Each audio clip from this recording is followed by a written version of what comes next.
அல்லேலூயா. கர்த்தருடைய பரிசுத்தமாக இந்த காலை ஆராதனை கலந்து கொள்கிறவங்க யாவரையும் இயேசு நாமத்தினால வரவேற்கிறேன். இந்த இணையதளத்தின் மூலமாக பார்த்துக் கொண்டிருக்கிற உங்கள் அனைவரையும் இயேசு நாமத்தினால வரவேற்கிறேன். கர்த்தர் உங்களை கொடுத்து ஆசீர்வதிப்பாராக. இந்த காலை ஆராதனை கலந்து கொள்கிற ஒவ்வொருவரையும் தேவன் உங்கள் குடும்பத்தை ஆசீர்வதித்து வழிநடத்துவாராக. கர்த்தருக்கு ஸ்தோத்திரம். கடந்த பல வாரங்களாக நாம ஒரு விலையேற பெற்ற ஒரு காரியத்தை நாம் பார்த்துக் கொண்டு வருகிறோம். அது என்னன்னு கேட்டா, தேவனால் தகுதியாக்கப்படுதல் என்ற தலைப்பில் போய்க் கொண்டு வருகிறேன். தகுதியாக்கப்படுதல் என்று சொன்னா, ஒண்ணுமில்லாத மனிதனை தேவன் பக்கத்துல அருகாமையில் உட்காரம் செய்கிற ஒரு தகுதியை தேவன் படுத்துகிறார். நாம் எல்லாம் கொடுத்து வச்சவங்களா இருக்கிறோம், பாக்கியவங்களா இருக்கிறோம் என்று நாம் பார்த்துட்டு வரோம். அப்படியாக பார்த்து கொண்டு வருகிற வேலையில நாம் யார் என்பதை அறிந்து கொள்கிற ஒரு காரியத்தை நம்ம இங்க பார்க்கணும். நாம் யார், நம்ம எப்படிப்பட்டவர்களா இருக்கிறோம், நமக்கு என்ன ஆண்டவர் கொடுத்திருக்கிறார், நம்ம எப்படிப்பட்ட காரியங்களை செய்கிறவர்களா இருக்கிறோம் என்பதை நாம பார்த்து வரோம். சென்ற வாரங்களில நாம பார்த்தோம். அப்படி பாத்தீங்கன்னா நிறைய காரியங்கள் நம்ம பார்த்துட்டு வந்தோம். அந்த ஒரு காரியம் இன்றைக்கு நமக்கு ரொம்ப ஹைலைட்டா படுறது, நாம் தேவனுடைய மனுஷர்களாய் காணப்படுகிறோம். நாம் ஏதோ ஒரு கிள்ளிக்கீரையோ புழுவோ பூச்சியோ குப்பையோ தூசியோ அல்ல. நாம் ஏதோ ஒரு மட்டமான ஒரு பிறவி அல்ல, ஒரு மக்கான பிறவி அல்ல. நாம் ஒரு வேஸ்ட் அப்படின்னு சொல்லக்கூடிய அந்த காரியங்கள் இல்ல. இப்பொழுது நாம் தேவனால் தகுதியாக்கப்பட்டு தேவ மனுஷராகவே நாம் வாழ்கிறோம் என்பதை நாம் அறிந்திருக்க வேண்டும். தேவ மனுஷன் என்று சொன்னா ஏதோ ஒரு சாதாரண ஒரு ஊழியக்காரன் கிடையாதுங்க. தேவ மனுஷன் என்று சொன்னா தேவனுடைய பிரதிநிதி. அவன் தேவனை இந்த பூமியிலே வெளிப்படுத்துகிறவனாக காணப்படுகிறான். ஒன்றுக்கும் பிரோஜனம் இல்லாம ஒரு காலத்துல இருந்தோம். ஆனா இன்னைக்கு தேவனே நம்மை அவருக்கென்று, அவர் ஊழியத்துக்கென்று, அவருக்காக சாட்சியாக, அவருடைய நாம மகிமைக்காக நம்மளுடைய வாழ்க்கையில அநேக அற்புத அடையாளங்கள் செய்து அவர் நம்மோடு கூட இருக்கிறார் என்பதை நிரூபித்து காட்டி இந்த பூமியிலே நம்மை சாட்சியாக வைத்திருக்கிறார். நம்ம ஏதோ ஒரு சடங்காச்சார சம்பிரதாயத்துக்காக நம்ம ஆலயத்துக்கு வர்றது இல்லைங்க. கிறிஸ்தவ வாழ்க்கை என்பது சடங்காச்சார சம்பிரதாய வாழ்க்கை கிடையாது. கிறிஸ்தவ வாழ்க்கை உணர்வு பூர்வமான வாழ்க்கை. நாம் ஒவ்வொரு காரியம் செய்யும் போதும் உணர்ந்து உணர்வு பூர்வமா நாம் செய்யணும் பாருங்க. கிறிஸ்தவ வாழ்க்கையில இன்னைக்கு சடங்காச்சார சம்பிரதாயம் வந்துருச்சு. ஏதோ ஒரு காரியம் ஏதோ ஒண்ணு செய்யறோம். நேற்று கூட ஒரு பிரசங்கம் பண்ணும்போது சொன்னேன், எல்லாமே ஒரு சடங்கா மாறிடுச்சு. ஞாயிற்றுக்கிழமை கோயிலுக்கு போனோம், ராத்திரி ஆனா ஜோம் பண்ணோம், காலைல ஆனா ஜோம் பண்ணோம், உபவாசம் வந்தா உபவாசம் கொடுத்து உபவாசம் கொண்டு போய் கலந்துக்கணும். எல்லாமே ஏதோ ஒரு சம்பிரதாயத்துக்கு பண்ற மாதிரி ஆயிடுச்சு. கிறிஸ்தவர்கள் ஞாயிற்றுக்கிழமை கோயிலுக்கு போனாங்க. எப்படி இந்துக்கள் வெள்ளிக்கிழமை கோயிலுக்கு போறாங்க, அப்புறம் ஞாயிற்றுக்கிழமை கிறிஸ்தவர்கள் கோயிலுக்கு போறாங்க. அப்படி ஆயிடுச்சு இன்னைக்கு. இல்ல கிறிஸ்தவர்கள் நம்ம ஆலயத்திற்கு போவதற்கு காரணம் என்ன தெரியுமா? நம்மை நாமே புதுப்பித்துக் கொள்வதற்கு, நம்மை நாமே வளர்வதற்கு, நமக்குள்ள இருக்கிற அந்த திறமைகள், ஆற்றல்கள், நமக்குள்ள இருக்கிறதான தாளந்துகளை தேவன் நமக்கு வெளிப்படுத்தி நாம் யார் என்பதை காட்டும்படியாகத்தான் ஆலயம். உபதேசிக்கப்படுகிற இடம், எந்த மனுஷனும் தேறினவனாக மாற்றப்படுகிற இடம் தான் சபை.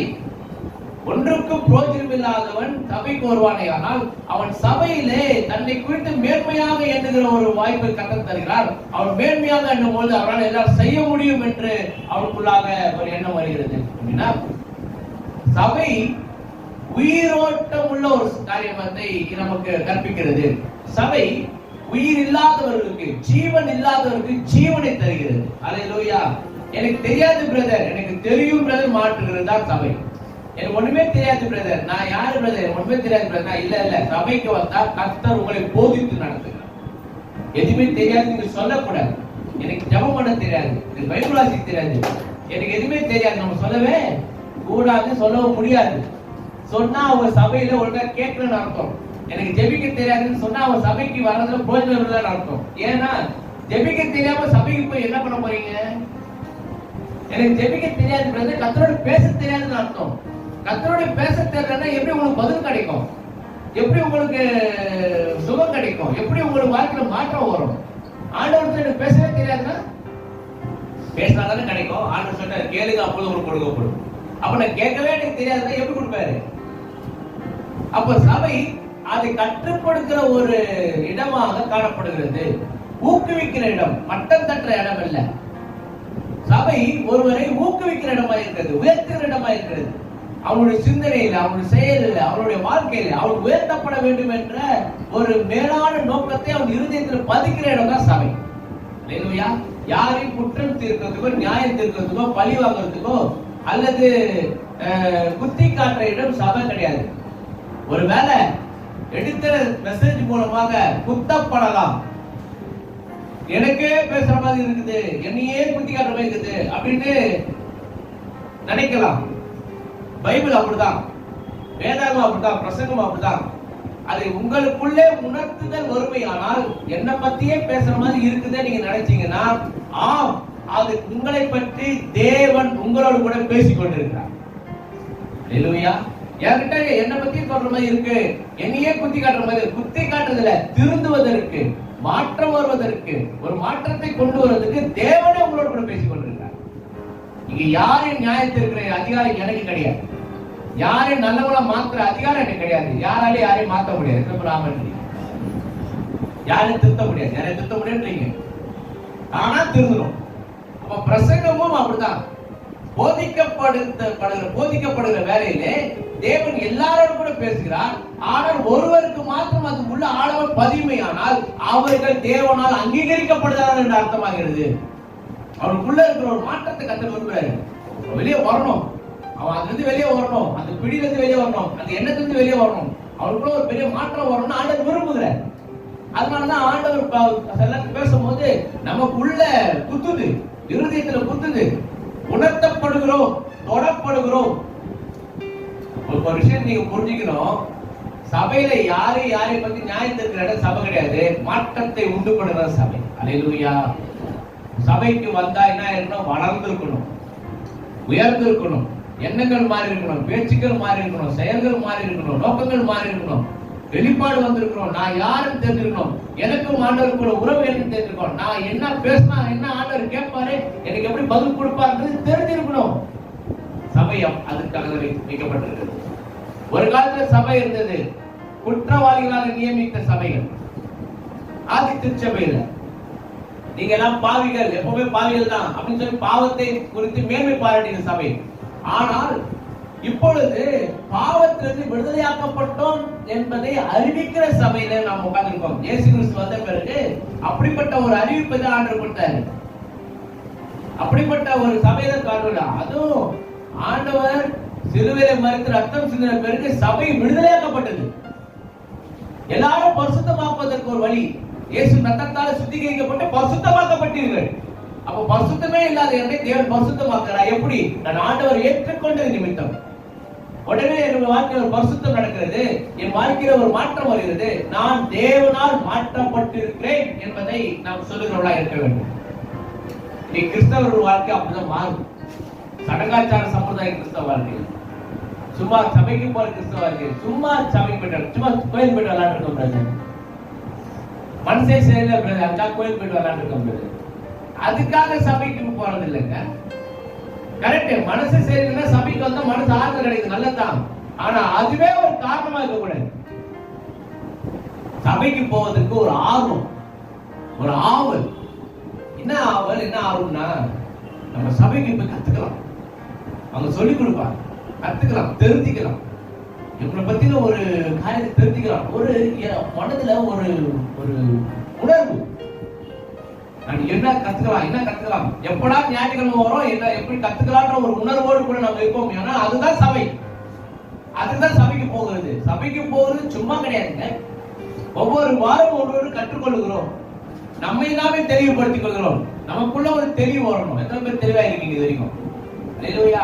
தெளிவில்லாதவர்களுக்கு தெளிவுபடுத்தலாம் சபை. அதுவும் நான் ரொம்ப எளிமையா சொல்லிக் கொடுக்குற ஒரு ஆளு. எல்லாரும் என்ன அப்படியே சொல்லுவாங்க, நீங்க இவ்வளவு அப்படியே கேஷுவலா ஈஸியா அப்படியே சொல்லிக் கொடுக்குறீங்க அப்படின்வாங்க. அப்படிதான் கத்துக்கணும். தேவன் உங்களை அப்படியாக பார்க்க விரும்புகிறார். எது என்ன கத்துக்கிட்டீங்க ஆண்டவர்கிட்ட போய், தேவ சமூகத்துல போய் என்ன கத்துக்கிட்டீங்கன்னு கேட்டா, எனக்கு ஆண்டவர் சமூகத்துல போய் நான் கத்துக்கொண்டே நீங்க சொல்றது ஆண்டவருக்கு பெருமை.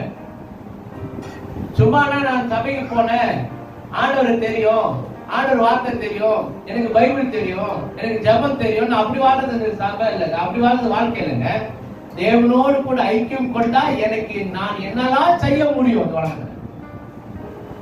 தேவனால் பிறப்பதெல்லாம் உலகத்தை ஜெயிக்கும்.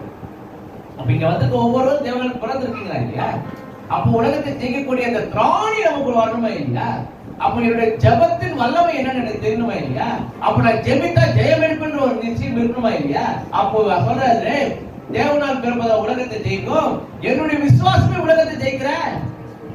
அப்ப நான் விசுவாசிக்கிறேன், என் சபையை கத்து கொடுத்துட்டாங்க, நான் ஜெபித்தா ஜெயம் எடுப்பேன்னு சொல்லி இந்த பிராமணன். அப்படிப்பட்ட உயிரோட்டம் உள்ளதான் சபை. அல்லேலூயா. இருக்கீங்களாங்க?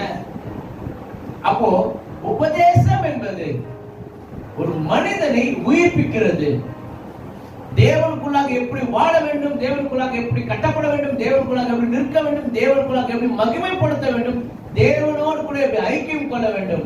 அவசகுணம் என்ற ஒரு வார்த்தை வார்த்தையிலே நம் வாழ்க்கையில இருக்கவே கூடாது. அவசகுணம் சொன்னா அவிசுவாசம் வார்த்தை, நம்பிக்கையற்ற வார்த்தை, நம்பிக்கை இல்லாத வார்த்தை நம் வார்த்தையில இருக்கவே கூடாது. ஏன்னா நாமெல்லாம் விசுவாசிகள். என்னங்க? அப்ப விசுவாசிகள் சொல்லிக்கிட்டு அவிசுவாசமா பேசினா எந்த விதத்துல நியாயம்? அப்ப வாழ்க்கை பேசி ஒண்ணு, வாழ்ற வாழ்க்கை ஒண்ணு. இது ரெட்டை வேஷம். தேவனுக்கு அது பிடிக்காது. அனலும் இல்லாம குளிரும் இல்லாம இருக்காது. ஒண்ணு இருந்தா விசுவாசமா இருங்க, இல்லன்னா அவிசுவாசியா இருந்துட்டு போ. நடக்காது பிரதர், நடக்காது பிரதர், ஆகாது பிரதர், கிடைக்காது, அப்படியே இருந்துட்டு போயிடுங்க. அதுல ஏதோ பிரச்சனை கிடையாது. ஜபிக்கும் போது நடக்கும் நம்பிக்கை ஜெபிக்கிறது, ஜபம் பண்ணி முடிச்ச உடனே நடந்தா நல்லா இருக்கும் பிரதர் சொல்றது எதுவும் நடக்கும் சொல்லி நம்ம ஜெபிச்சோம்னா எதிர்க்கும் போது நடக்கும்ன்ற நம்பிக்கை தானே எதிர்க்கணும். எனக்காக யாவும் செய்து முடிப்பார் அப்படின்ற நம்பிக்கை வரணுமா இல்லையா? அதுதானே ஜபம்.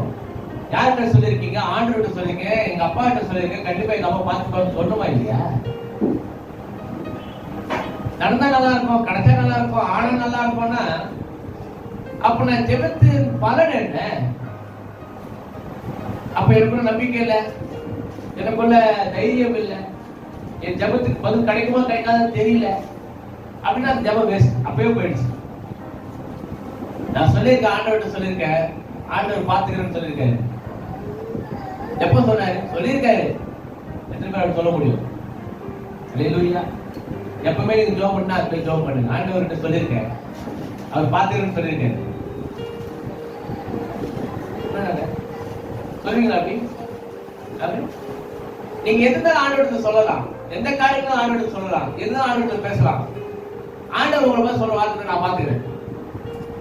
அல்லேலூயா. சொல்ல புரியல. ஆண்டவர் சொல்றாரு, நான் பார்த்துக்கிறேன், நீ கவலைப்பட, நீ கஷ்டப்பட, நீ வருத்தப்பட, நான் பார்த்துக்கிறேன். அப்படி ஒருத்தர் சொன்னா எப்படி இருக்கும்? அப்ப ஜபமும் அப்படிதான். நான் ஜோம் பண்ணேன், ஜோம் பண்ணி முடிச்சோன்னு நான் என்ன திரும்ப வச்சுக்கிறோம், ஆண்டவர் பார்த்துன்னு சொல்லிட்டேன், அதை மறந்துடுங்க. எத்தனையோ காரியங்கள் நிறைய காரணம் ஜோம் பண்ணிருப்போம், எல்லாத்தையும் நம்ம ஞாபகம் வச்சுக்கிறது.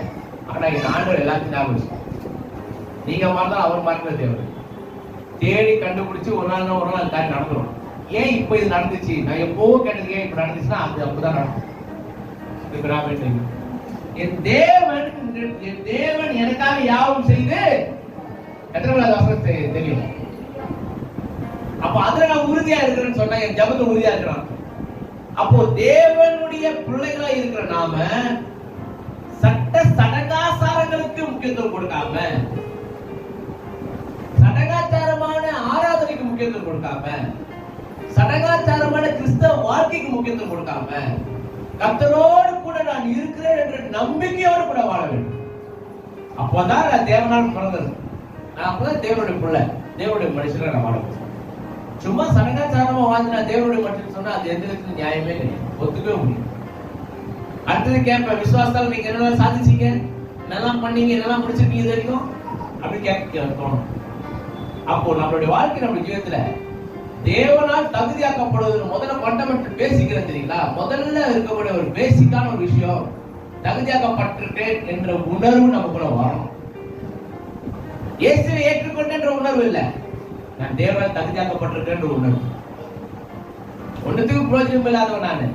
ஆனா எப்ப நான் ஆண்டவருக்குள்ள வந்தனோ அப்போ என்னை தேவன் எல்லாவற்றுக்கும் பிரயோஜனம் உள்ளவனாக வைக்கிறார். அல்லேலூயா. நான் உலகத்துல சொல்லலாம், உலகத்துல என் கூட பிறந்தவங்க சொல்லலாம், என் சொந்தக்காரர் சொல்லலாம், என் உற்றார் சொல்லலாம், என் குடும்பத்துல எல்லாரும் சொல்லலாம், என் நண்பர் சொல்லலாம், நான் வேஸ்ட்னு சொல்லி. எல்லாரும் என்ன ஒதுக்கலாம் நான் வேஸ்ட்னு சொல்லி. ஆனா கர்த்தருக்கு தான் தெரியும் இந்த வேஸ்ட்டை எடுத்து எப்படி பயன்படுத்த முடியும். மத்தவங்க சொல்றதெல்லாம் கணக்கில் எடுத்துக்காதீங்க, மத்தவங்க சொல்றதெல்லாம் பெருசா எடுத்துக்காதீங்க. கர்த்தர் உங்களை எப்பவுமே ஒரு நாள் வேஸ்டா நினைச்சதே. ஏற்கனவே சொல்லியிருக்கேன் இல்லையா, நம்ம உலகத்துல தூக்கி போடுற எந்த பொருளும் வேஸ்ட் கிடையாது. இருக்கீங்களா? நீங்க எந்த பொருளை தூக்கி போடுங்க, எதோட தூக்கி போடுங்க. நம்ம வேஸ்ட் நமக்கு நினைச்சு நம்ம தூக்கி போறோம், நமக்கு தான் அது வேஸ்ட். எனக்கு தேவையில்லை, உடஞ்சு போச்சுங்க, தேவையில்லை தூக்கி போட்டுருக்கு. ஒரு பொருள் சாதாரண ஒரு தண்ணி பாட்டில் சாப்பிட சொல்றேன், தண்ணி பாட்டில் குடிச்சு நசுக்கி தூக்கி போட்டுருக்கோம். அது எனக்கு பிரயோஜனம் இல்லை. அந்த பாட்டில் எடுத்து போய் என்ன பண்ண போறோம்? நம்ம இப்பெல்லாம் வந்து கேன்டீன் போனா பாட்டில் வைக்கிறாங்க, அது 5 ரூபா பாட்டில் 6 ரூபா பாட்டில் சின்ன பாட்டில் ஃபுல் தண்ணி குடிச்சு நம்ம பாட்டில் தூக்கி நான் வந்துடுறோம், பாட்டில் தூக்கி போட்டு வந்துடும். ஆனா அந்த பாட்டில் நம்மளை பொறுத்தவரைக்கும் வேஸ்ட். ஆனா யாரோ ஒருத்தருக்கு அது பணமாக மாறுகிறது. அல்லேலூயா. இன்றைக்கு உங்களை யாராவது நீ வேஸ்ட், நீ லாய்க்கு இல்ல, நீ பிரயோஜனம் இல்ல, நீ எதுக்குமே லாய்க்கு இல்லைன்னு சொல்லி உங்களுக்கு முத்திரை குத்துறாங்கன்னா கவலையப்படாதீங்க. நீங்க கண்டிப்பா கர்த்தருக்கு பணமா மாறிடுவீங்க. தூக்கி போடணும் முதல்ல. நம்மள யோசிப்பை குழியில தூக்கி போட்டதால்தான் அவர் ராஜாவை உட்கார முடியுது. தூக்கி போட்டுறோம் நம்மளாம். ஆனா நீ வேஸ்ட் நம்ம ஒதுக்குனாங்கன்னா கர்த்தருக்கு ஸ்தோத்திரம் சொல்லுங்க. ஆண்டவரே, நான் இன்றைக்கு உலகத்திற்கு நான் வேஸ்டா இருந்தா கர்த்தருக்கு நான் யூஸ்ஃபுல்லா இருக்கிறேன். அல்லேலூயா. அந்த எண்ணத்தை பதிய வைக்கிறதா சமம். அல்லேலூயா. கண்ணீரோட வருகிறவன் கம்பீரத்தோடு வெளியே போகும். நம்ம கண்ணீரோட வந்துட்டு கண்ணீரோட வெளியே போனா அவன் வந்ததே வேஸ்ட். அப்படிப்பட்டவன் வராதிங்க நான் சொல்றேன். ஏன்னா வரனால எந்த பிரயோஜனமும் கிடையாது. வந்தா முன்னேறணும், வெளிப்பாடு வரணும், வெளிச்சம் வந்துடணும், நான் நல்லா ஆயிட்டேன்னு சொல்லணும். சுகமே குணமே அவனால குணமாயிட்டேன்னு சொல்லணும். அதான் விசுவாசம். நடக்கவே இல்லைன்னா நடக்குதுன்னு சொல்லணும். அதான் விசுவாசம். நடந்துருச்சு எனக்காக. கண்டு விசுவாசிக்கிறவனை விட காணாம விசுவாசிக்கிறான் பாரு, அவனதான் ஆண்டவர் ரொம்ப பிடிக்கும். நான் நம்புறேங்க, என் ஆண்டவர் எனக்கு செய்வார். எத்தனை பேர் சொல்ல முடியும்? எனக்காக அவர் செய்வாரு. நான் சொல்லிட்டேன், சொல்ல வேண்டிய இடத்துல சொல்லிட்டேன், கொடுக்க வேண்டிய இடத்துல கொடுத்துட்டேன். ரிப்போர்ட் கொடுக்கணும், சொல்ல வேண்டிய இடத்துல போட வேண்டிய இடத்துல லெட்டர் போட்டாச்சு, பதில் கண்டிப்பா வரும். என்ன சொல்றீங்க? ஆமென். அல்லேலூயா. தேவன் அவர் நல்லவரா இருக்கார். இப்போ நம்ம ஒரு விஷயத்தை அவனுக்கு ஆழமா புரிஞ்சுக்கணும் பாருங்க. திருப்பம் கொலோசி 2ஆம் அதிகாரம் 6ஆம் வசனம். ஆகையால் நீங்கள் கர்த்தராகிய கிறிஸ்து இயேசுவை ஏற்றுக்கொண்டபடியே அவருக்குள் மேற்கொண்டவர்களாகவும் அவர் மேல் கட்டப்பட்டவர்களாகவும் அவருக்குள் நடந்து கொண்டே. அவருக்குள் வருது பாருங்க. அவருக்குள் அப்படின்னா அவரும் நீங்க ஒன்னா இருக்கணும் அப்படின்னா. நான் வேற, அவர் வேற இல்ல. முதல்ல கிறிஸ்து இயேசுவுக்குள் நீங்க நீங்க ஏற்றுக்கொண்டீங்க. அப்போ ஏற்றுக்கொண்ட உடனே கிறிஸ்து இயேசு யாருக்குள்ள வந்துட்டா? இப்போ நான் எனக்குள்ள வந்த பிறகு எனக்குள்ள வாழ்கிறவர் யாரு? கிறிஸ்து. வேதம் சொல்லுகிறது, நீங்கள் என்னிலும் நான் உங்களிலும் நிலைத்திருந்தால். நீங்கள் இன்னொரு இடத்துல சொல்லுது, நீங்கள் என்னிலும் நான் உங்களை நிலைத்திருந்தால். நீங்கள் கேட்டுக்கொள்வது ஏதோ அது எப்படிதான் மகிமைப்பட முடியும்? உள்ளக்குள்ள ஒண்ணுக்குள்ள ஒண்ணு அப்படியே ஐக்கியமா இருக்கணும் பாருங்க. அப்படி இருக்கணும்னு ஆண்டவர் எதிர்பார்க்கிறேன்.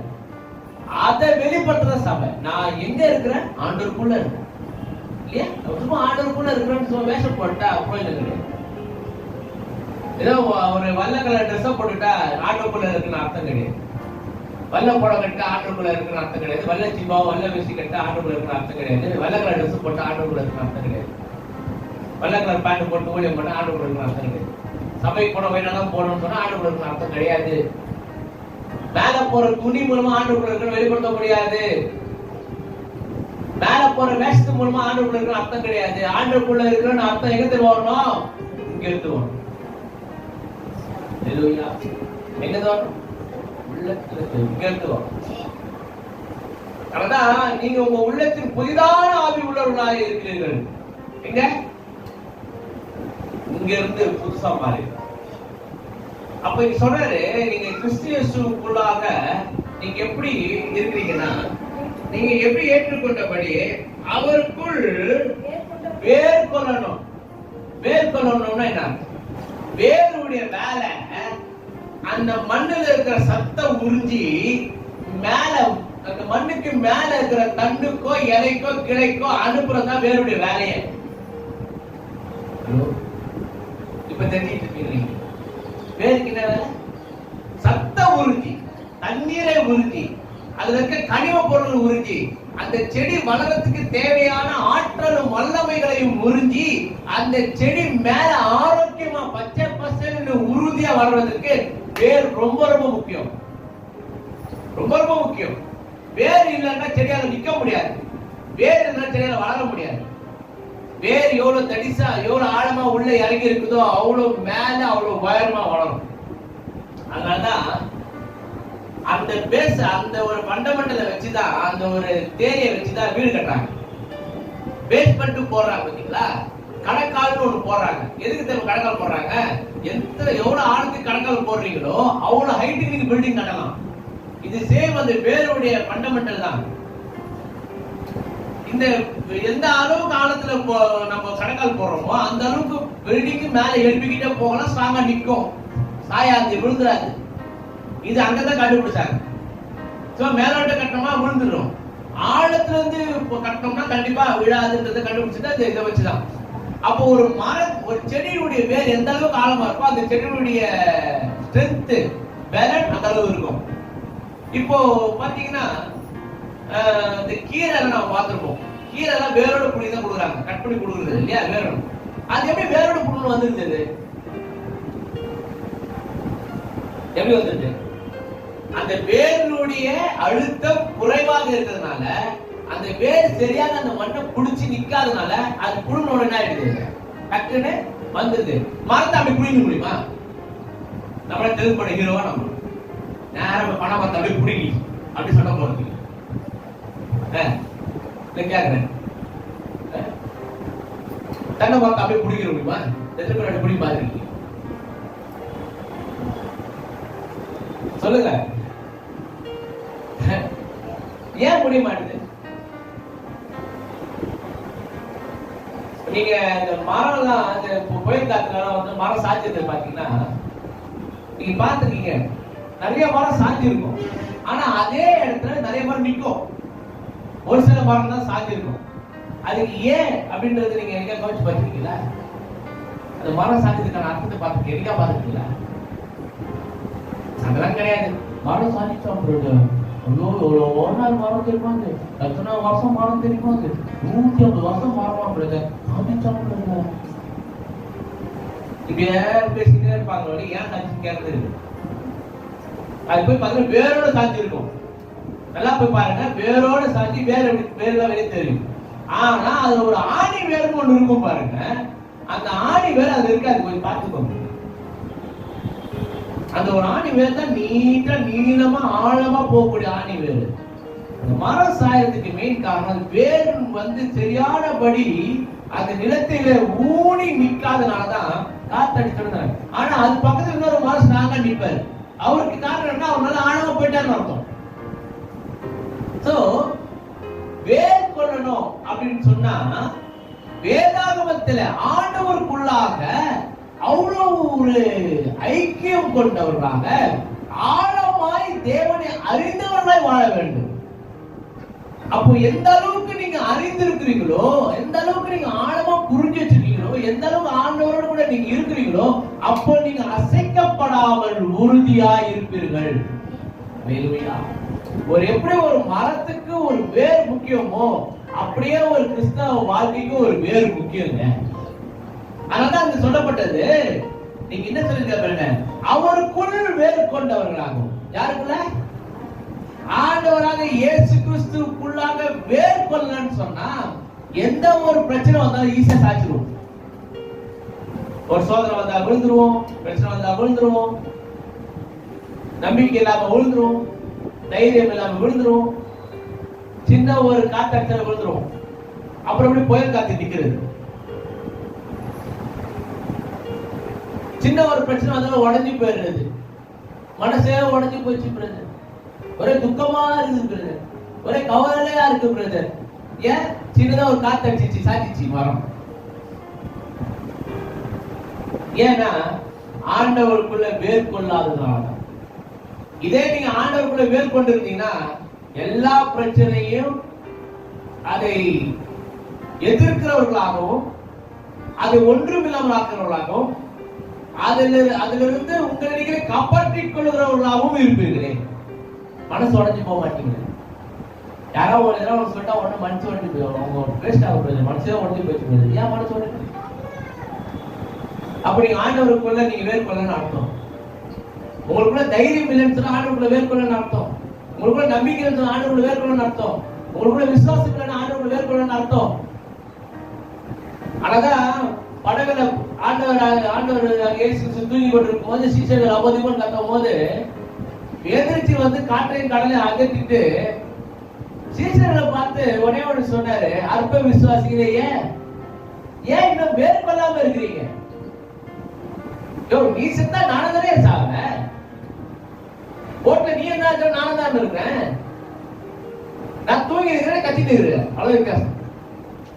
ஐயோ இல்ல ஆண்டவரே, அதான் பயங்கரமா போத்துச்சு ஆண்டவரே, அப்படியே அப்படியே கப்பலே கவுத்துற மாதிரி, போட்டே கவுத்துற மாதிரி ஒரே பிரச்சனை ஆண்டவரே, அதனாலதான் நான் போயிட்டோம். அவர் சொல்றாரு, நான் உன் கூட தானே இருக்கிறேன். நல்லா புரிஞ்சுக்கோங்க, போட்ல ஏசி இல்லாம இருந்தா இவங்க பயந்ததுல ஒரு அர்த்தம் இருக்குது. அந்த பாயிண்ட் லாஜிக்க புரிஞ்சுக்கோங்க. போட்ல ஏசி இருக்காது, ஆனா போட்டு அலை மோதுது, காற்றுனால அசைக்கப்படுது, அலை மோதுது, போட்டே உடையிற மாதிரி ஒரே ஒரே அல்லோலப்படுது. ஆனா அந்த இடத்துல இயேசு நிம்மதியா தூங்கி இருக்காரு. இங்க எல்லாம் இதெல்லாம் நடக்கிற காரியம். இவ்வளவு பிரச்சனை வந்து தூங்குவார். அவருக்கு எதை பத்தி கவலை கிடையாது, எதை பத்தி யோசிச்சு கிடையாது, நிம்மதியா தூங்குறாரு. மேல லபோ திமான் கத்திருக்கிறாங்க.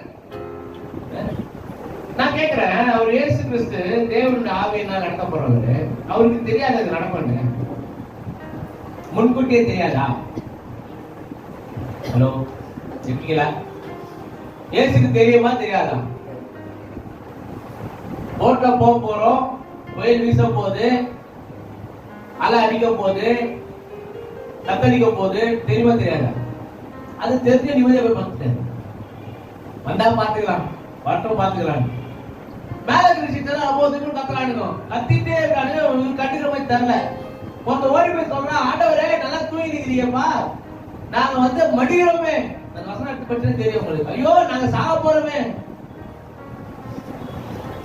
ஏச்சி பாக்குறாரு, என்ன மூஞ்சில விகாரமா இருக்குது, ஏன்னா இப்படி இருக்கீங்க நீங்க? ஏச்சி மேல வராரு, மேல வந்து பாக்குறாரு, காற்றும் கடலும் பயங்கரமா இருக்குது.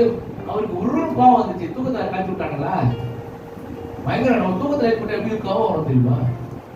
நல்ல தூங்கிட்டு போய் ஏற்பட்டு பாருங்க, லொல்லுன்னு தெரியுமா? அதே மாதிரி அவரும் பாவம் எடுத்துட்டாரு. தூக்கத்தை நல்லா தூங்கினாலும் போட்டு எப்படி ஆடும்போது நல்லா காலாடுற மாதிரி இருந்துச்சு, தொட்டில போட்டு ஆடுற மாதிரி நல்லா தூங்குறாரு. திடீர்னு போய் எழுப்பி, ஐயோ ஆடவரே சீக்கிரம் நாங்க சாக போறோம், வெளியே போறோம், இந்த மாதிரி நிமிட தூங்கிக்கல உங்களுக்கு இருந்தா எந்திரிச்சு மேல வந்து காற்றையும் கடலையும் அதட்டினாரு. அதட்டின உடனே அந்த காற்றும் கடலும் எப்படி என்ன ஆயிடுச்சுங்க? அமைதியாச்சு. இது ஏதோ ரொம்ப மிகைப்படுத்தின காரியம் மாதிரி இருக்கு. இது ஏதோ ஒரு டிராமா மாதிரி இருக்கு. ஏதோ ஒரு இல்ல, காற்றும் கடலும் விசுவாசனால் அடக்கப்படும் என்பதை காட்டினார். கடவுளும் நான் காட்டினேன், நான் கடவுள் நான் சொன்ன நடக்கணும் அப்படிலாம் காட்டல. திரும்பி சொன்னாரு, அது சீசன் பார்த்து, அற்ப விசுவாசத்தை ஏன் பயப்பட்டு இருக்காரு, இதை நான் செய்யாம நீங்களே செஞ்சுதான் அது கேட்டிருக்குமே. அதுதான் அர்த்தம். இன்னொரு விஷயம், டே மனையா, நீ செத்தா நானும் தானே சாவேன். இப்ப நானும் போட்ல இருக்கேன், போட்டு உடஞ்சி நீ முழுகுனா நானும் தான் முழுக போறேன். அப்ப உனக்கு ஒண்ணு ஆச்சு, எனக்கு தான் ஒண்ணு ஆகணும். அப்ப நான் இருக்குமா உன்னை விட்டுருவேனா? சில பேர் நான் சொல்றது புரியுது. அவர் இருக்கும் போது மறிக்க விட்டுருவாரா? அவர் இருக்கும் போது தண்ணீரை முழுக விட்டுருவாரா? அவர் இருக்கும் போது நம்மளை கை விட்டுருவாரா? அந்த உணர்வு அவனுக்கு இல்லையே. கூடவே இருந்த சீசன், கூடவே பழகினவன், அவன் தான் நம்பளம் கத்துறான். கொஞ்சம் கூட யோசிக்கிறேன். நம்ம கூட ஆண்டவர் இருக்காருயா, நமக்கு ஒன்றும் நடக்காது, அவர் பார்த்துப்பாரு. அவர் இருக்கும்போது நமக்கு என்ன கவலை? எவ்வளவு ஆளா வந்தா நான் பார்ப்பேன், எவ்வளவு போதனால நான் பார்ப்பேன், எவ்வளவு காத்தச்சல பார்ப்பேன் அப்படின்னு ஒரு தைரியத்தோட இருக்க வேணா அவன் இல்லையே. இன்னைக்கும் ஆண்டவர் அப்படிதான் நம்மள எத்தனை தடவை சொன்னாலும் நம்ம அப்படிதான் அலம் மோதும் போது இந்த நேரத்துல பயந்து போய் ஐயோயோ ஐயோயோ கத்த ஆரம்பிச்சோம். பிரச்சனைகள் வரும்போது, போராட்டமான வாழ்க்கை வரும்போது, சோதனைகள் வரும்போது, சோர்வுகள் வரும்போது, பலவீனங்கள் வரும்போது ஆண்டவர் என் கூட தானே இருக்காரு, என்ன ஒண்ணும் ஆகப்பட பாத்துக்குவாரு என்ற ஒரு நம்பிக்கை இருக்கு வரவானவா. அல்லேலூயா. நம்மள மட்டும் ஒரு அல்லேலூயா சொல்லுவாங்க. என்னோட கூட இருக்கிறவருங்க, என் கூட வாழ்றவருங்க அப்படின்னு ஒரு நம்பிக்கை இருக்கு. அதான் வேறு. அவரோடு கூட நான் இருக்கிறேன், அப்ப என்ன விட்டுற மாட்டேன். அப்படி விட்டுட்டா அவரு கூட நான் இல்லைனா, அவர் என் கூட இல்லைனா, நான் அவரு கூட இருக்கிறேன், அவர் என் கூட இருக்காருன்னா அவர் என்ன விட மாட்டார்ல. அப்ப பிரச்சனைகள் வரும்போது, போராட்டங்கள் வரும்போது, சோதனைகள் வரும்போது என்னை குறித்த ஒரு வெளிப்பாடு எனக்கு இருக்கும். ஏன்னா ஆண்டவர் எல்லாவற்றையும் செய்ய எனக்கு மேல உண்டு. சொல்லனா இல்லையா? வாயத்தன் சொல்லிருப்பா இல்லையா? ஆமா பிரதர், ஒரு பிரச்சனையா பிரதர், ஒரு கஷ்டம் பிரதர், ஒரே சொல்லவே மாட்டேன் வாயை திறந்துறேன். உண்மையா சொல்றேன், கிறிஸ்தவர்கள் அப்படிப்பட்ட உணர்வு இருக்கவங்க பாஸ்டர் கிட்ட வந்து இப்படி சொல்லவே மாட்டாங்க. என்ன சிஸ்டர் நல்லா இருக்கீங்களா எப்படி சொல்லுவாங்க? ஒரு பிரச்சனை பிரதர் வீட்டுல அப்படின்னு என்ன அர்த்தம்னா நீ ஆண்டுக்குள்ள அர்த்தம். பிரச்சனையோட கூட இருந்தாலும் என்ன சொல்லுங்க, எப்படிங்க இருக்கீங்க எல்லாரும் எப்படி இருக்கீங்க? ஏன் அப்படி சொல்லி தெரியுமா? ஏன்னா என் பிரச்சனை என் ஆண்டவருக்கு தெரியும். கண்டிப்பா நல்லா தான் வச்சுப்பேன். ஏன்னா நானும் அவரோட தான் இருக்கேன். அப்போ ஒரு விஷயத்தை நீங்க ஆழமா பதிய வைக்கணும். வேறுகொள்ளுதல் சொன்னா சூழ்நிலைகள் உங்களை மாற்றிவிடும், சோதனைகள் உங்களை மாற்றிவிடும், பின்மாற்றங்கள் வந்துவிடும், பிரச்சனைகள் வந்துவிடும், பாவங்கள் வந்துவிடும், தேவனை விட்டு விலகுகிறவர்களாய் மாற்றப்படுவீர்கள். வேறு மட்டும் இல்லைன்னு சொன்னா. ஆனா வேறு இருந்துச்சுன்னு சொன்னா ஒரு நாள் மாற மாட்டீங்க. யார் சொன்னாலும் மாற மாட்டீங்க, எவன் சொன்னாலும் மாற மாட்டீங்க. உறுதியா இருப்பீங்க, தைரியமா இருப்பீங்க. எந்த பிரச்சனை வந்தாலும் பேஸ் பண்ணுவேன். கர்த்தர் பார்த்துப்பாரியா? அல்லேலூயா. யார் பார்த்துப்பா? நீங்க பார்த்துக்க வேணாம், உங்களால பார்த்துக்க முடியாது, ஆனா கர்த்தர் பார்த்துக்கணும். அல்லேலூயா. இப்ப நான் எந்த பிரச்சனை வந்தாலும் நான் என்ன சொல்லுவேன்? ஒரே பிரச்சனை பிரதர் சொல்லவே மாட்டேன். நிம்மதியே இல்ல பிரதர், சந்தோஷமே இல்ல பிரதர், சமாதானமே இல்ல பிரதர், நிம்மதியே இல்ல பிரதர் சொல்லிட்டே இருக்க மாட்டேன், சொல்ல மாட்டேன், வாய்த்தன்னு சொல்லவே மாட்டேன். நிம்மதியே இல்லைன்னா கூட நிம்மதியா இருக்க பிரதர் சொல்லுவேன். அதான் விசுவாசமான வார்த்தை. சமாதானமே இல்லைன்னா கர்த்தர் சமாதானம் தராரு பிரதர். நல்லாவே இல்லைன்னா கூட நல்லா இருக்க பிரதர் சொல்லுவேன். நம்ம எப்ப பார்த்தாலும் நம்ம யாராவது பார்த்து நல்லா இருக்கீங்க நம்ம என்ன வாய்க்கு வார்த்தை வருது? நல்லா இருக்கீங்களா? முடியாம இல்ல தானே? ஆனா நல்லா சொல்றீங்களா? அததான் ஆண்டவர் கேட்கிறாரு. அந்த மாதிரி வார்த்தை தான் ஆண்டவர் கேட்கணும்னு விரும்புறாரு. நீ யாரை பார்த்தா நல்லா இருக்கேன்னு சொல்லு. ஏன்னா என்னோடு கூட இருக்கிற உலகத்தில் இப்படி காட்டு பெரியவராரு, என் கூட இருக்காருயா, அவர் செய்வார், அவர் பார்த்துப்பாரு. நான் மண்டையை வச்சு நான் கண்ணீர் விட்டு நான் முட்டிக்கிறேன், நான் மோதிக்கிறேன், நான் என்ன கிழிக்க போறேன்? ஒன்னும் கிழிக்க போறது இல்ல. ஆனா என் ஆண்டவர் எல்லாவற்றையும் செய்ய எனக்கு மேல் உண்டாரு. அவர் செய்வாரு. என்னால முடியாது, அவனால செய்ய முடியும். நான் அவர்கிட்ட சொல்லிடுவேன், அப்பா என்னால முடியலப்பா, இந்த பிரச்சனை என்னால பார்க்க முடியல, இந்த சோதனை என்னால தகிக்க முடியல, இந்த தலைவலி என்னால முடியலப்பா நான் சொல்லிட்டு அவர்கிட்ட விட்டுருவேன். விட்டுட்டா சொல்லுவேன், ஆண்டவரை நீங்க பாத்துக்கோங்க, என்னால முடியல. அல்லேலூயா. அப்ப அவர் சொல்லுவாரு, நீ விட்டுருப்பா நான் பாத்துக்கிறேன். அதுதான் எனக்கும் அவருக்கும் உள்ள ஐக்கியம். நான் தேவனோடு கூட இருந்து நான் வேறுபட்டிருப்பேன். ஆனால் தேவனுடைய நன்மையும் கிருபையும் பரிபூர்ணமான சித்தம் இன்னதென்று அறிந்தவனாக அந்த சத்துக்கள் எல்லாவற்றையும் முறிந்து கொண்டு நான் பூமிக்கு மேல நல்ல செழிப்பா வளர்ந்து நிற்பேன். உபதேசம் என்பது தண்ணி மாதிரி ஊத்தும், தண்ணி மாதிரி தண்ணி. அந்த தண்ணி நாங்க அதாவது ஒவ்வொரு போதனையும் உங்களுடைய ஆவிக்குரிய வளர்ச்சியில உங்களுடைய விசுவாச வளர்ச்சியில வளர்வதற்காக ஊற்றப்படுகிறது தான் இந்த சத்திய வார்த்தை. இந்த வார்த்தைகள் உங்களுக்கு ஊற்றப்படும் பொழுது இந்த வார்த்தையை ஏற்றுக்கொண்டு வளரணும். நீங்க பாத்தீங்கன்னா தொட்டி வச்சிருக்கிறவங்களுக்கு தெரியும், தண்ணி ஊத்துனா தண்ணி முதல்ல ஊத்துறீங்க, ஊத்துற உடனே அந்த தண்ணி எல்லாம் அந்த வேறு கடலும் உரியும், மண்ணு உரியும், வேறு உரியும். வேறு உறிஞ்சிட்ட பிறகு கொஞ்சம் தண்ணி கீழே வெளியே வரும். தேவையற்ற தண்ணிலாம் அந்த தண்ணி கொள்ளளவு முடிஞ்சிச்சு, இன்னொன்று தண்ணி தான் வெளியே வரும்.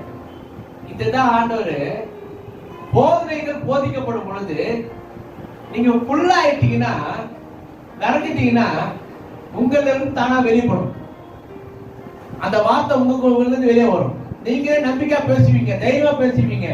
எல்லாம் சொல்றது வேற மாதிரி இருக்கும், பேச்சு வேற மாதிரி இருக்கும், செயல் வேற மாதிரி இருக்கும், சிந்தனை வேற மாதிரி இருக்கும், வாழ்க்கை வேற மாதிரி இருக்கும். அதுதான் வெளியே வர்றது. அல்லேலூயா. வார்த்தை வழிந்தோட வேண்டும். அப்ப கர்த்தருடைய வார்த்தையில் நிரப்பப்பட்டவர்களா இருப்பீர்களானால் நீங்களும் கர்த்தருடைய வார்த்தை பேசுகிறவர்களாகவே இருப்பீர்கள். அந்த வேர் அந்த வேலையை செய்து சரி பாருங்க.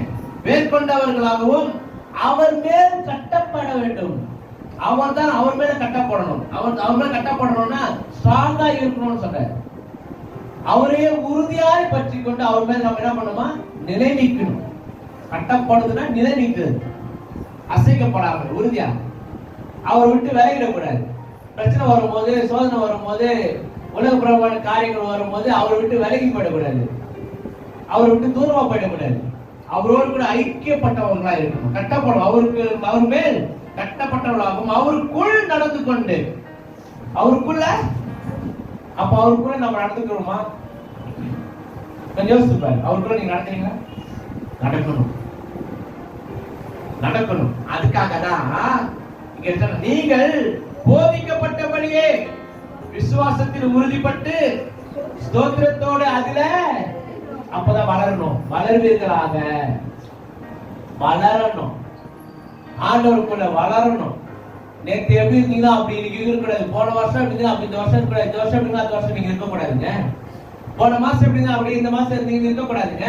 போன வாரம் எப்படி அப்படி இந்த வாரம் இருக்கக்கூடாதுங்க. போன வாரம் கேட்டீங்க, இந்த வாரம் வளர்ந்துருக்கணும். ஒரு விதை விதைச்சீங்கன்னா அந்த விதை வளர்ந்துச்சா இல்லையான்னு உங்களுக்கு எப்படி தெரியும்? எப்படி தெரியும்? மண்ணு உள்ள இருந்து கண்டிப்பா முளை கிளம்பி வெளியே வந்துருக்கும். நான் விதைச்ச விதை வளர்ந்துருக்கு சொல்லுவீங்களா இல்லையா? அப்போ அது வளர வளர அது உங்க பார்வைக்கு முன்பாக அது வளரும்.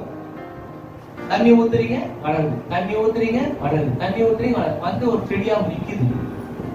செடியா நின்ன உடனே அந்த செடியில இருந்து ஒரு பூ விடுது. எவ்வளவு சந்தோஷமா இருக்கு தெரியுமா? அது தண்ணி சந்தோஷங்க. அதெல்லாம் நீங்க அனுபவிச்சிருக்கீங்க. நான் நிறைய அனுபவிச்சிருக்கேன். தொட்டில செடியை வளர்த்து இந்த செடி அப்படியே வளர்ந்து வளரும் போது பார்க்கும்போது நல்லா இருக்கும். அப்படியே வளர்ந்து அது ஒரு பூ வச்சு, நான் வளர்த்து செடியில பூ விட்டுச்சியா அப்படின்னு அந்த பூ விட்டுனா அவ்வளவு சந்தோஷமா இருக்கும். அதுதான் நிறைவான வளர்ச்சி. அப்ப சபைக்கு போகிறோம், சபையிலே நாட்டப்படுகிறோம். அந்த சபை நாட்டப்பட்ட பிறகு அந்த சபையில வளர்ந்திருக்கணும். உங்க வளர்ச்சி இந்த உலகத்துல இருக்க உங்களோடு கூட இருக்கிற உங்க நண்பர்களுக்கு, உறவினர்களுக்கு, எல்லாருக்கும் தெரிஞ்சிருக்கணும் நீங்க வளர்ந்திருக்கீங்க. எல்லாத்திலும் வளர்ந்திருக்கீங்க தெரியணும். நம்பிக்கையில, தைரியத்துல, பேச்சுல, சிந்தனையில எல்லாத்தையும் ஒரு மாற்றம் வந்திருக்குன்னு அவங்க சொல்லணும் உங்களை பார்த்து. அதுதான் வளர்ச்சி. இருக்கீங்களா? அது வளரலன்னு சொன்னா நான் இன்னும் விதையதான் இருக்கிறேன். இன்னும் சரியான விதை சரியா அது பூமியில பண்ணலங்க, வேர் கொள்ளல. ஆனா மேல போன கல்வி வரல, சரியானபடி வளர்ச்சி இல்லாம போயிடுச்சு. ஆனாதான் வேதாகமம் சொல்லுது, வார்த்தை என்பது விதை. அந்த விதை ஒன்றுக்கு 100 பலனை கொடுக்கும். அல்லேலூயா. இப்போ சொன்னாரு, விதைக்க ஒரு புறப்பட்ட அது இப்படி விழுந்துச்சு அங்க விழுந்து, உங்களை சொல்ல வேணாம். இல்ல சொன்னா அது எப்படி வளர்ந்துச்சு தெரியுமா? நல்ல நிலத்தில் விடப்பட்ட விதையோ அது முளை கிளம்பி வளர்ந்து அது கனி கொடுத்து அது ஒன்றுக்கு 100 பலனை கொடுத்தது. அப்ப சபையார் வளர்ந்திருக்க வேண்டும், வாழ்ந்திருக்க வேண்டும், சாதித்திருக்க வேண்டும், முடித்திருக்க வேண்டும். ஜெயித்திருக்க வேண்டும். அல்லேலூயா. திருப்பம் தெசலோனிக்கேயர் 2ஆம் அதிகாரம் 13ஆம் வசனம். 2:13. ஆகையால் நீங்கள் தேவ வசனத்தை எங்களால கேள்விப்பட்டு ஏற்றுக்கொண்ட போது, சத்தியமா இது என் வார்த்தை கிடையாது நினைச்சுக்கோங்க. இன்னைக்கு பாஸ்டர் வந்து என்னை பத்தி தான் பேசுறாரு, நீ தயவுசெய்து நினைக்காதீங்க. அதான் சொல்ல வந்தேன். என்னையே பேசுறாரு, என்னையோ புத்தி காட்டு. தயவுசெய்து அப்படி சத்திய வசனத்தை ஏற்றுக்கொள்கிறவர்கள் அதை மனுஷ வார்த்தையா ஏற்றுக்கொள்ளாம தேவனுடைய வார்த்தையா ஏற்றுக்கொள்ளணும். அல்லேலூயா. ஏற்றுக்கொள்ளாமல் ஏற்றுக்கொண்டதினாலே உங்களுக்காக என்ன பண்றோம்? அது மெய்யாகவே, ஆமா, அது விசுவாசிச்சா அது உங்களுக்குள்ள வேலை செய்யும். அல்லேலூயா. கர்த்தருக்கு தேவனுடைய மகிமை. பேசுறவர் கர்த்தர் வார்த்தையை பேசுறாரு, என்னோட கூட பேசுறாரு. அந்த வார்த்தை உள்வாங்கின உடனே எனக்குள்ள வேலை செய்யும். மாறாதவன் மாறுவான், தேராதவன் தேர்வான். அல்லேலூயா. நடக்காதது நடக்கும். நடக்காது எப்படிப்பா நடக்கும்? நடக்கும். ஏன்னா இன்னைக்கு எனக்கு சச்சி அதை சொல்லி கொடுத்தாங்க. பேசுறது அவரு, ஆனா வார்த்தை எனக்கு வந்துச்சு. என் கூட பேசினாரு, அது தேவ வசனமாக ஏற்றுக்கொண்டேன். பேசினது இமானுவேல் பாஸ்டரா இருக்கலாம், ஆனா பேசின வார்த்தை கர்த்தருடையது. இந்த குரல், இந்த சரீரம், இந்த உடம்பை பயன்படுத்தி ஆண்டவர் பேசிக்கிறோம். ஆனா தொடப்படுகிறது யாருக்கு? யாருக்காக வந்த வார்த்தை? யாருக்காக கொடுக்கப்பட்ட வார்த்தை? எதுக்காக கொடுக்கப்பட்ட வார்த்தை? ஒன்றும் இல்லாதவனை பலப்படுத்துற வார்த்தை. அல்லேலூயா. தைரியம் இல்லாதவனை தைரியப்படுத்துற வார்த்தை, செயலற்றவனை செயல்படுத்துகிற ஒரு வார்த்தை, உடஞ்சி உட்கார்ந்தவனை எழுப்பி பிரகாசிக்க செய்கிற ஒரு வார்த்தை. அல்லேலூயா. போதிக்கப்பட்டவர்கள் அந்த போதனையின்படியே உயிர்ப்பிக்கப்படுகிறவர்களாக இருக்கிறார்கள். அப்ப செத்த வாழ்க்கை எப்படி இருக்குங்க? எந்திரிச்சு உட்காரணும். எலும்புகள் எல்லாம் உயிரடையக்கூடிய வார்த்தை.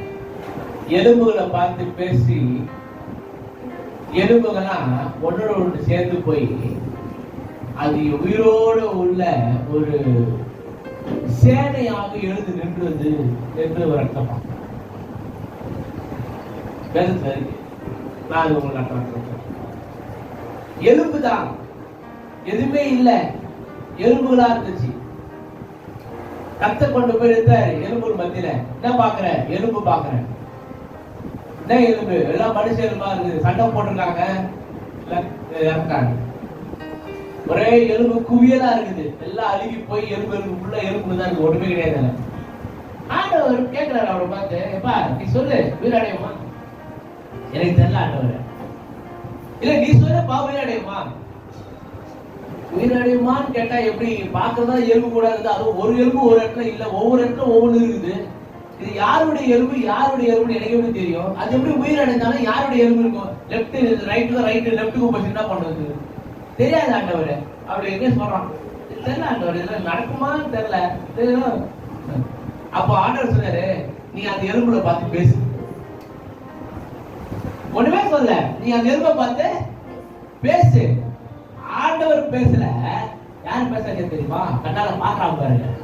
நடக்காது, முடியாது, ஆகாது, கிடைக்காது, இதுதான் என் நிலைமை, இதுதான் என் சிச்சுவேஷனு, இதுதான் நான் இப்படிதான் இருக்கிறேன் அப்படின்னு உங்களுக்கு குறைச்சி இடம் போட்டு பாக்குறீங்க பாருங்க.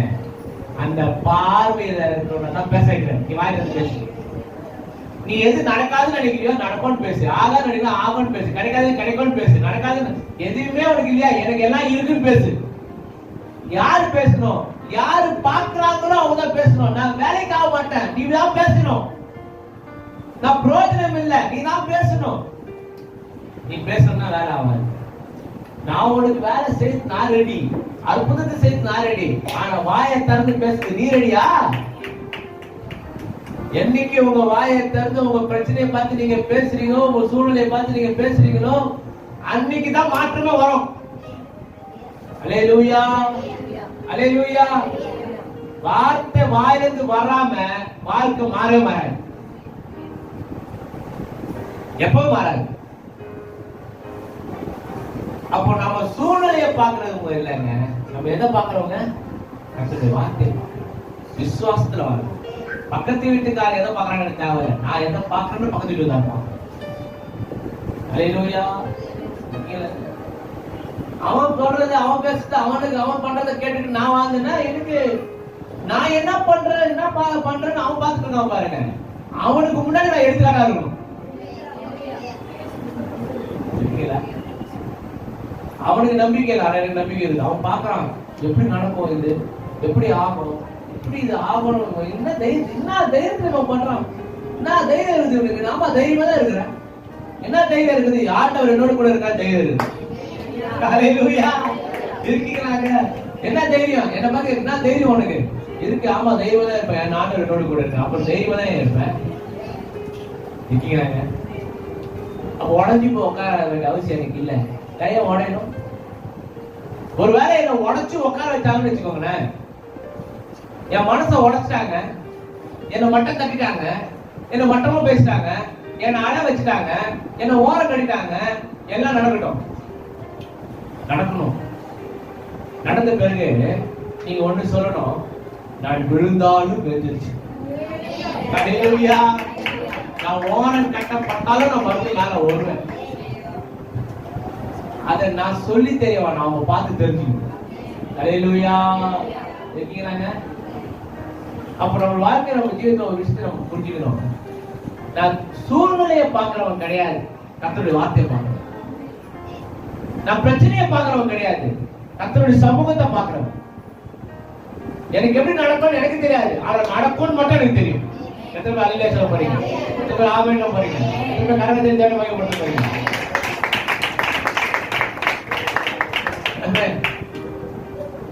நீங்க தேவ வசனத்தை எங்களால கேள்விப்பட்டிருக்கீங்க. சொல்ல வேண்டியது என்னுடைய கடமை, நான் சொல்லியிருக்கேன். கேள்விப்பட்டீங்களா இல்லையா? ஆமா கேள்விப்பட்டேன். ஆமா பிரதர், ஆண்டவர் என்ன பண்ணான்னு கேள்விப்பட்டேன். அது போதும் வாழ்க்கை விசுவாசமா இருக்கு. அதான் சொல்றாரு, ஒரு நம்பிக்கை வைப்போம்.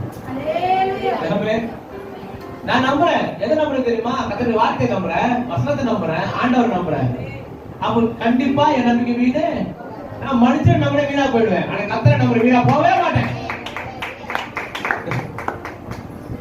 மத்தவங்களுக்கு நான் யாருமா நான் பேசுறதெல்லாம் கேவலமா நினைக்கலாம். மத்தவங்க சிரிக்கலாம், கேள்வி பண்ணலாம், வரட்டு கௌரவம்னு சொல்லலாம், இல்ல வரட்டு ஜம்போன்னு சொல்லலாம், இல்ல அவனுக்கு தெரிஞ்ச பாசெல்லாம் நம்மளுக்கு யூஸ் பண்ணலாம். ஆனா எனக்கு தெரியும் நான் யாரு, என் ஆண்டவர் யாரு, எனக்கு ஆண்டவர் கூட உறவு என்ன, நானும் அவருக்கு எப்படி இருக்கிறோம், நானும் அவருக்குள்ள எப்படி வேறுபட்டவனா இருக்கிறேன். நான் கேட்டா அவர் கொடுப்பாருன்னு முழு நிச்சயமா இருக்கு. அல்லேலூயா. பார்த்தது வர எலும்பா இருக்கலாம், உயிரற்ற மக்கி போன எலும்பா இருக்கலாம், நடக்கவே நடக்காதுன்னு ஒரு காரியத்துல இருக்கலாம். ஆனா என் தேவனால் செய்யக்கூடாத அதிசயமான காரியம் ஒன்றுமே இல்லைன்னு சொல்றீங்க. சொல்றீங்க. ஆமென். அவரால் செய்ய முடியும். பார்க்கறத நம்புறது இல்ல, பார்த்தா எனக்கு அப்படியே மண்டை பிச்சுக்கிற மாதிரி இருக்கு, யோசிச்சா மண்டை பிச்சுக்கிற மாதிரி இருக்கு. பிபி ஏறிடுது, சுகர் ஏறிடுது, எல்லாம் ஏறுது. ஏன்னா யோசி யோசி யோசி ஐயோ ஆயிடுது. நான் சொல்றேன், யோசிக்கிறதுனால ஒண்ணு நடக்க போறது இல்லை. நீங்க யோசிச்சு ஒண்ணும் செய்ய போறதும் கிடையாது. ஆனாதான் சொல்ல வேண்டிய இடத்துல சொல்லிடுங்க. சொல்ல வேண்டிய இடத்துல சொல்லிட்டீங்கன்னா செய்ய வேண்டிய இடத்துல கண்ட செஞ்சிருங்க. எத்தனை விசுவாசிங்க? எத்தனை பேர் சொல்ல போறீங்க? தேவ மனுஷன், உங்க மனுஷன், உங்களால் நடத்தப்படுறாங்க. தகுதி இல்லாத கல்வியா கேட்கீங்க. ஆனா உங்களை பத்தி தெரியாம இப்ப நான் தெரிஞ்சிருக்கேன். என் வாழ்க்கையில ஒரு அதிசயத்தை நடத்தி காட்டுவீங்கன்னு முன்னிச்சு நம்பி இருக்கேன். நிச்சயமா நடந்து காத்திருக்கேன். அது நடந்தே தீரும் காத்திருக்கேன். அது நடத்துவீங்கன்னு காத்திருக்கேன். எந்த ஒரு ஆமென் சொல்லுங்க. அல்லேலூயா. இனி உங்க வாழ்க்கையில உங்க வாயில இருந்து ஒரு நாளும் அவசரமாக அவலட்சணமாக ஆண்டவர் துக்கப்படுத்துற மாதிரி எந்த ஒரு வார்த்தை அல்லேலூயா அல்லேலூயா நடக்கவே இல்லைன்னா கூட அதை பத்தி பேச, நடக்கவே இல்லைன்னா கூட அதை பத்தி பேச. மத்தவங்க வந்து கேட்பாங்க, என்னம்மா கண்டுச்சானா? நடக்கும். இவங்க எவ்வளவு தான் சொல்லிதான் இருப்பீங்க, நடக்கும். எத்தனை நாள் வாழ்க்கை, எத்தனை நாள் நீ பாக்குறியோ, எத்தனை நாள் நீ கேட்கிற, அத்தனை நாள் சொல்லிதான் இருப்பீங்க. அவங்களுக்கு நமக்கு நடக்குதான் ஆர்வம், அப்படியே கண்ணு வச்சு பார்த்துட்டே இருக்காங்க, நடக்குதா நடக்குதா நடக்குதான் ஆர்வம். அவங்களுக்கு ஆர்வம் தாங்கல. இவனும் நடக்கும் நடக்கும்னு சொல்றான், எப்பதான் நடக்கும் தெரியலையே அப்படின்னு அவன் பார்த்துட்டு இருக்கான். ஒண்ணு சொல்லிட்டோமா, அவனுக்காகவே கர்த்தர் எனக்கு செய்வார். அல்லேலூயா. எனக்காக செய்யறாரோ இல்லையோ, அவன் கேட்கறான் பாருங்க, அவன் பாக்குறான் பாருங்க, அவனுக்காகவே ஆண்டவர் வைராக்கியம் பாராட்டுகிறார்.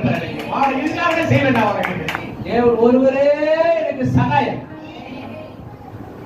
அவர் பார்த்து தான் எனக்கு எல்லாத்தையும் கட்டுகளை கட்டவும், தரித்திரத்தை வெளியே கொண்டு வரும், இல்லாமல் வெளியே கொண்டு வரும், மாற்றத்தை கொண்டு வர முடியும்.